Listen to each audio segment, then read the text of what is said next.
Oi pessoal, sejam bem-vindos a mais um vídeo aqui no canal. Hoje nós vamos falar sobre violência obstétrica e como você observar se você está sofrendo esse tipo de violência.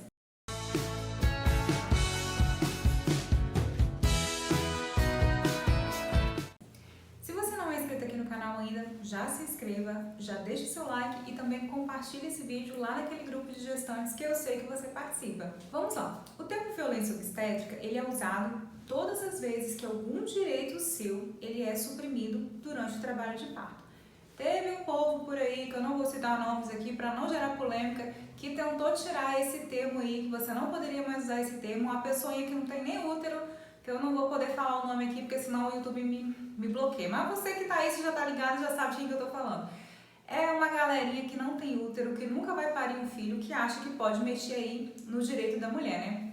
Mas vamos lá, é muito importante, se você está grávida ou você vai acompanhar uma gestante, você saber, você ter informações para quando você chegar lá no momento do parto, você saber o que é certo, o que é errado, o que você precisa deixar que os médicos façam e o que você não precisa deixar em hipótese nenhuma. É muito importante nós estudarmos, tá? Você ler, porque se você chegar lá e você simplesmente falar que é o seu direito, mas se você não conhecer realmente a lei para você citar, você vai ficar totalmente perdido e pode ser que alguém vai tentar te ludibriar e não vai cumprir aquilo que está na lei, aquilo que você é assegurada. No final do vídeo eu vou contar uma situação pela qual eu passei e se eu não tivesse informação, com certeza eu teria um direito meu totalmente suprimido simplesmente porque uma médica achava melhor que fosse feito da forma que ela tinha falado. Então vamos lá. Vou falar algumas coisas que você não deve permitir que aconteça, que se isso começar a acontecer com você, você tem que falar que você conhece os seus direitos e que isso já está proibido. Também é importante você conversar e orientar o seu acompanhante, porque essa pessoa também precisa estar ciente de tudo, porque talvez em algum momento você não vai estar conseguindo mesmo, né, interagir ali, dependendo do tipo de parto que você tiver. Então é muito importante que a pessoa que vai estar com você, seja seu marido, sua mãe, uma pessoa que vai te acompanhar, essa pessoa também tem que ter essa informação muito bem pautada. Você não deve permitir nenhum desrespeito, seja físico, verbal. As pessoas não podem tocar você de uma forma que você não quer, te obrigar a ficar em posições que você não acha confortável, que não são boas para você e para o seu bebê. Você não deve permitir que as pessoas falem com você coisas desagradáveis. Isso aí pode ser o médico, pode ser o enfermeiro, pode ser qualquer pessoa que esteja ali te acompanhando. O respeito ele tem que ser mantido do momento que você entrar até o momento que você terminar o seu parto e que você for embora com o seu bebê. Você não é inferior a ninguém que está ali, então não permita-se ser tratado dessa maneira. Gritos. Existem muitas gestantes que relatam que foram totalmente desrespeitadas, profissionais gritaram, xingaram, falaram coisas desagradáveis, daquele tipo, nossa, na hora de fazer estava ótimo, né? Isso aí é uma violência desmedida. Isso era muito comum, se você ouvia sua mãe, as suas tias falarem, isso era muito comum nas salas de parto. A mulher ela era ofendida, ela era humilhada no momento do parto, ela era totalmente desrespeitada. Porém, hoje existem leis. Se você passar por isso, ou se você estiver acompanhando uma pessoa que passa por isso, você pode registrar um boletim de ocorrência. Isso é muito sério, isso realmente é tratado como um crime. Depilação ou raspagem dos pelos pubianos. Isso também não pode ser feito e não é recomendado. Os pelos, eles protegem a região íntima. Se você retirá-los, você deixa que a região fique mais suscetível a bactérias. E isso, para um parto, é muito complicado, porque é o bebê que está ali, né? O bebê que vai passar por ali.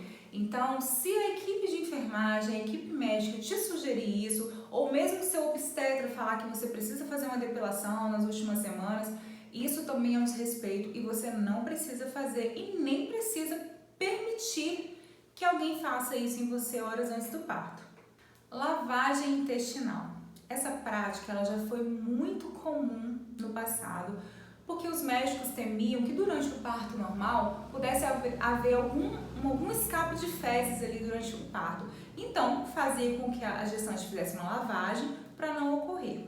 Hoje, o Ministério da Saúde ele já entende que não há risco para o bebê se ocorrer esse escape E é muito mais arriscado fazer essa lavagem do que deixar as coisas acontecerem da forma natural, como a natureza manda, né? Então, se vierem com esse papinho para você aí, horas antes do parto, você pode falar que isso não é mais permitido, que não é mais recomendado e não aceite de forma nenhuma. A menos que você queira. Se você quiser e a equipe tiver estrutura para fazer isso, aí é uma coisa que você deseja, mas você ser induzida ou obrigada a fazer isso é crime, não pode, já está totalmente proibido. Jejum. O jejum também não é mais recomendado. No passado, e não tão passado assim, porque muitas amigas que tiveram filhos assim recentemente me relataram isso, que ficaram horas e horas sem comer, sem poder beber água, porque estavam no trabalho de parto. E o que acontece? Os médicos eles faziam isso porque nem todo trabalho de parto vai terminar com o bebê nascendo ali por via normal. Muitas vezes evolui e precisa de fazer uma cesariana. E o que acontece? Para você tomar anestesia, você não pode ter se alimentado, porque existe um risco de uma broncoaspiração alimentar e você poder sofrer uma pneumonia e outras complicações, né? Então, devido a isso, os médicos tinham esse hábito de exigir que a paciente ficasse em jejum durante todo o trabalho de parto para que se acontecesse a necessidade de uma cesariana, ela estivesse ali totalmente pronta. Porém, o parto normal, ele exige um esforço tremendo da gestante. Imagina você sem comer há 20 horas e precisando fazer força para botar esse menino para fora. Não vai fluir. Então, hoje, recomenda-se que não seja suspensa a alimentação. É claro que você não vai comer uma feijoada ali enquanto você está parindo, né? Mas assim, um picolé, uma gelatina, sucos leves pode ser consumido sem problemas, porque você também não terá problemas caso você tenha que passar por uma anestesia, né? Em especial quando o médico vê que o parto está evoluindo bem, que realmente não há indícios que vai precisar fazer uma cesariana, aí já pode ser liberado tranquilamente, porque isso vai ajudar você a ter energia, a ter forças e claro que também bem alimentado você vai estar até com o seu emocional um pouco melhor, né, para passar por esse período que é um pouquinho dolorido aí, segundo relatos. Ser impedida de gritar ou de se expressar. Gente, é uma coisa também muito séria. Não aceite se a equipe falar que você precisa ficar em silêncio, que você tem que prender a respiração.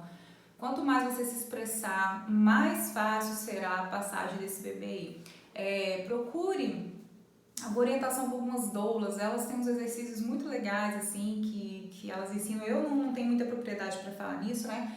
Mas eu já vi alguns canais, algumas doulas falando sobre isso e alguns estudos também sobre isso. Quanto mais você prende a respiração na hora de fazer a força para a criança sair, menos você consegue mesmo colocar força e menos você consegue expandir o canal de parto para essa criança passar. Então, é um mito essa coisa de que se você gritar vai ter laceração. Não, isso é totalmente mito e você não precisa de acreditar nisso. Se expresse, se é para gritar, grite, meu bem. Não tem ninguém dormindo naquela região lá que você não vai poder acordar.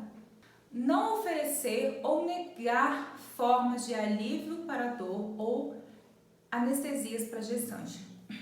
É um direito seu, está na lei que você pode solicitar ou uma epidural ou uma anestesia raquidiana. É claro que você tem que discutir isso com seu médico, porque algumas anestesias podem dar uma desacelerada ali no trabalho de parto, mas uma analgesia você tem que receber.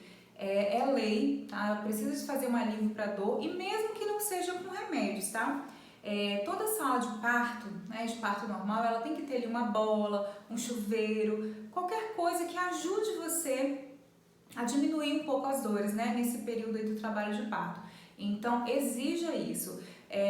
Em alguns vídeos eu já falei aqui, mas era mais assim sobre a questão da maternidade atípica, mas qualquer tipo de maternidade, qualquer grávida, é muito importante você conhecer aonde que você vai ter o seu filho para você já ver ali a estrutura do local e corra, tá? Daquela sala de parto que só tem a opção de você ficar lá na pose ginecológica, porque, meu bem, você vai sofrer mais do que você precisa. Gente, eu vou parar esse vídeo porque ele já tá ficando muito grande, ainda tem muita coisa para ser falada, mas fica ligadinho aqui no canal, porque na quinta-feira você vai ter a parte 2 na íntegra, tá? Muito obrigada pela sua companhia, um beijo e até o próximo vídeo.